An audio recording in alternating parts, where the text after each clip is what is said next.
Ang bida na patuloy lumalakas dahil sa makina kabanata 139 hanggang 144 na nagpapatuloy. Nag-utos si Liu Ping na ililigtas nila si Valkyrie, sasapakin niya ito gamit ang kamay na maso, sabay umatake ito ng One Punch Man, napasigaw ang mga kasamahan nito dahil sinalulang ito ng hari ng aswang, hindi makaalis ang ating bida tutulungan naman siya ni Virus, kaso wala rin itong nagawa at si Valkyrie ang pumihil dito. Nagulat si Liu Ping dahil tinulungan siya nito at hinigpitan ang yakap sa hari ng aswang, napa-aray kopo ang hari ng aswang sabay inatake si Valkyrie. Wala nang pagpipilian si Liu Ping ginamit nito ang laser, at naputol ang kamay ng hari ng aswang, delikado na daw ito dahil nalobat ang robot nito dahil sa paggamit ng laser, pagkatapos ay tinapon silang dalawa ng hari ng aswang, napahawak naman ng ating bida sa nanotechnology, hindi niya matanggal ang kanyang kamay dahil nagsimula na ang proseso. Papalapit na ang hari ng aswang hindi mapigilan ng dalawang babae, babanatan niya na ang ating bida. Nagulat si Liu Ping dahil sinalo ni Valkyrie ang atake, 52% na ang nasipsip ng ating bida sa nanotechnology, at kakainin na ng hari ng aswang si Valkyrie, sabay may dumating naramdaman nito ng hari ng aswang, si Auntie Lee Scarlet Queen, pinapanood nito ang nangyayari sa baba. Bakit daw dumating ito kung kailan malapit na makumpleto ang pagsipsip sa nanotechnology at parang wala ito sa mode, bumaba na ito sa kanila na parang naglalakad sa park.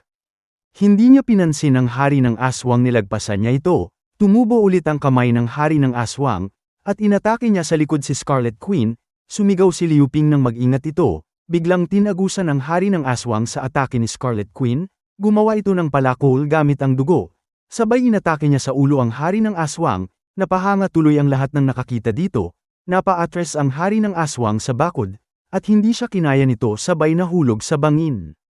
Diretso lumalapit si Scarlet Queen sa ating bida nagbabala naman si System na sasabog ang buong lugar sa loob ng 10 minuto, nakatanggap ng 3,000 cash punto si Liu Ping dahil sa natalo nito si hari ng aswang sa tulong ng iba. Hinawakan siya sa mukha ni Auntie Lee at nagsabi ito na huwag magpaputok. Kilala daw siya nito mauna nang lumabas ang mga kasamahan niya dahil sasabog ang buong lugar. Pagkasabi niya na ayos lang siya agad ginamit ni Auntie Lee ang kapangyarihan ng dugo. Nabigla ito dahil nasaputan ang buong paligid niya ng dugo. Pagdilat niya ay nasa higaan siya na kulay pula lahat, sa pinakamataas na gusali ng sentro ng Metro Manila, lumapit sa kanya si Scarlet Queen sabay pinahigi siya. At umibabaw na ito sa kanya lalapain niya na ang katas ng ating bida. Sinimula na siyang pahirapan gamit ang sarap may pabuya ito na 10,000 cash puntos 5 segundo lang ang itatagal ni Liu Ping, hindi na makaya ng ating bida ang lakas ni Auntie Lee. Nabulunan si Liu Ping dahil pinilit niyang ipakain dito ang katas, sa sumunod na araw nakaraos din, gising pa si Scarlet Queen habang mahimbing ang tulog ng ating bida dahil napagod ito, iniwan niya itong masaya dahil nadiligan siya nito, biglang may anino at sinira ang salamin. Pagdilat ng ating bida nakita niya nakalambitin siya sa mataas na gusali, natatakot ito bakit daw siya napunta sa lugar na yun, pagtingin niya si Valkyrie nilabas pala siya nito upang iligtas. Nagtatalon si Valkyrie sa mga gusali na parang si Incredible Hulk, dumating na sila sa isang bahay, pagkatapos ay itinapon ni Valkyrie ang ating bida, umupo ito dahil napagod siya sabay nagalit si Liu Ping sa ginawa sa kanya, napansin ng ating bida na malubha ang sugat nito. Lumapit ito para tingnan ang lagay ni Valkyrie, paglingon niya ay nagulat siya dahil may 60 piraso ng police armor, malaki daw ang maitutulong nito sa mga gwardya ng bahay ni Lolo. Hindi ito tinatabla ng bala mga bas o kalang, sabay tinanong niya ang nakakaawang si Valkyrie, gusto itong tulungan ni Liu Ping kaya nagsimula na siya, naalala ni Valkyrie ang nakaraan paano sila pinaghiwalay ng kapatid niya, at pinag-eksperimentuhan ni Xing Chang sa Tambaloslows, ginawa nitong vitamins ang kapatid niya. Nagising si Valkyrie sa masamang panaginip, nasira daw ang damit nito kaya ginawa niya ng bago, tatanggalin din nito ang Como Control kay Valkyrie. Para malaya na siyang makagala kung saan man lugar na gusto nito, napaiyak tuloy si Valkyrie sinabi ni Liu Ping na wag na itong umiiyak at wag din daw itong naggagalaw dahil hindi pa kumpleto ang lahat. Pipigilan ito ng ating bida na tumayo sabay iba ang napigilan niya isang bundok, humingi ito ng tawad dahil nagloko ang kamay niya. Nilapitan nito si Liu Ping at pinakain ng 2 bundok sabay nagpasalamat babawi daw siya kapag nakapaghiganti na ito. Ibinaba niya ang ating bida na parang bata, pagkatapos daw ng lahat saka siya makakabayad ng utang, hindi na nakapagsalita si Liu Ping at nagpaalam na ito sa kanya, sinimulan na nitong tumawag sa bahay ni Lolo, na-contact niya si Secretary Sara na kauwi na daw ang iba mabuti at nasa maayos na kalagayan nito, May mga bagong armor siya na nahanap, bubuksan na ang portal para maiuwi ito. Nakabalik na ang ating bida kasama ang grupo nito. Mabuti na lang dumating na ito, sabay humingi ng tawad si Long Suwon. Hindi niya nagawa ang trabaho niya ng maayos at pinatawad agad siya. Sabay nilabas ang 60 piraso ng bagong armor. Abala ang 3 sa pagamutan. Ginagamot ni Doktora Kenmo ang isa sa mga gwardya na nasugatan. Malakas daw si Faceless, mag-isa lang ito pinasok ang bahay ni Lolo at tapos na raw pagsuot sa mga armor. Agad silang lumabas para makita ito at napakaangas daw ng pormahan. Ngayon lalong lumakas ang mga gwardya dahil sa bagong armor. Minamaritis ng dalawang sikat na artista si Liu Ping. Napansin ng ating bida ang idol niya, sabay kinawayan niya ito. Kinaban na naman ng dalawa sa isip nila, gusto na naman nitong kumain. Ang totoo na isip nito ay malaki ang nakuha nila sa pagbisita sa sentro ng Maynila. Nag-utos ito na bukas na sila mag-meeting. Nagsabi si Kelly na kakausapin daw niya ito mamaya. Sa wakas ay nakabalik na siya sa kanyang silid tulugan.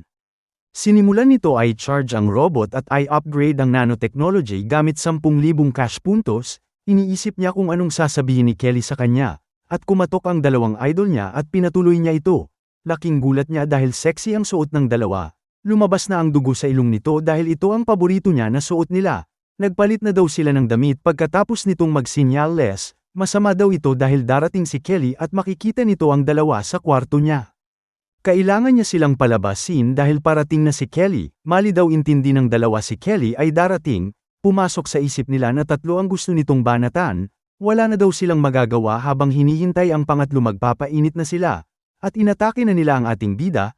Ginamitan ito ng laruan para silang kinukuryente. Katatapos lang ng laban at may biglang kumatok. Tinabaw na niya ng kumot ang dalawa. Pagbukas niya ng pinto ay nagulat siya dahil hindi si Kelly kundi si Lee Sin ang bumisita. Itinulak niya ito, kailangan daw nilang mag-usap, sabay umupo sa kama. Tinanong niya kung may problema ang ating bida, hindi niya daw ito kakainin. Pinapaupo niya si Liu Ping. Samantala sa North Caloocan base na bigo daw ang plano nila. Humingi ito ng patawad kay Zeng Changsen Tambalaslos. Tuturukan niya ng bakuna ang apo nito. Pagturok nito ay biglang lamubo ang katawan ng bata. Sinabi niya na patayin ito, sabay may nagsabi sa kanya. Wala daw kwenta ang artificial intelligence, sila daw ang kikilos. Ang ikatlong squad ng Research Institute. Nalilito na ang ating bida kung anong gagawin niya dahil hinahamon na siya ni Lee Sin. Kapag nalaman daw ang sekreto nito ay katapusan niya na. Hihiga na si Lee Sin, sabay pinigilan niya ito dahil tatamaan ang dalawang artista. Napakaganda raw ni Lee Sin, hindi niya mapigilan ang sarili. At napansin nito ang nakaumbok sa kama. Pinilit ng ating bida na ang atensyon nito ay sa kanya lang. Kaya daw ito pumunta ay may itatanong siya dito. Kung jowa daw nito si Kelly, pinagpawisan na ang itlog ni Liu Ping dahil alam na nito ang relasyon nila. Wala daw itong pakialam kung may ibang babae ito, ang gusto niya lang ay pahalagahan nito ang pagmamahalan nila. Nagulat si Liu Ping dahil pwede na siyang maging babero. Hinawakan siya ni Lee Sin sabay minyukbang. Hinahamon niya ito na maglaban sila, bigla naman tumunog ang pinto. Pinasok niya ito sa kumot, sabay sinalubong si Kelly. 3 na silang nagsiksikan sa kumot. Napansin ni Lee Sin ang dalawang artista. Iniisip nila na ito daw ang pangatlo na sinabi ng ating bida, sabay pinahirapan nila ito. Sinabi ni Liu Ping na sa sala daw sila mag-usap dahil madumi ang kwarto nito. Pinagdalawahan nila si Lee Sin. Naririnig ng ating bida ang ingay sa kwarto. Maglalaro daw sila ng Call of Duty. Habang naglalaro si Liu Ping, nilalaro naman ng dalawa si Lee Sin. Nahihirapan na ito. Nagsabi si Kelly na gumawa sila ng 3 team, taga-bantay, taga-hanap ng pagkain at ang malakas na team taga-tapos ng misyon. Iba ang nasa isip ng ating bida. Nakarinig si Kelly ng tunog sa kwarto ni Liu Ping. Binuksan niya ito, hindi na napigilan ng ating bida at nakita niya ang isang himala.